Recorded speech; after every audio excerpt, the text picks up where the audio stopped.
আজ আমরা রওনা দিয়েছি নৈহাটির জাগ্রত বড়মার দর্শনের উদ্দেশ্যে। অনেক দিনের ইচ্ছা ছিল মায়ের চরণে প্রণাম করার, আর আজ সেই সুযোগ এসে গেছে। প্রথমে আমরা পৌঁছে যাই নৈহাটি রেল স্টেশনে। স্টেশন থেকে অল্প কিছুটা পথ হেঁটে এগিয়ে যেতেই চোখে পড়ে মায়ের পবিত্র মন্দির।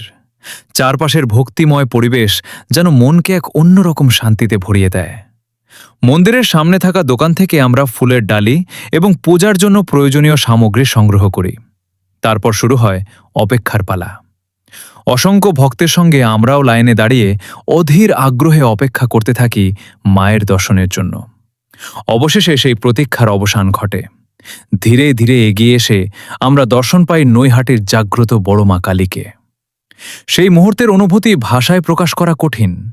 মনের মধ্যে শুধু ভক্তি, শান্তি আর এক অদ্ভুত প্রশান্তি। মায়ের আশীর্বাদে আমাদের এই যাত্রা হয়ে ওঠে স্মরণীয়। জয় মা কালী।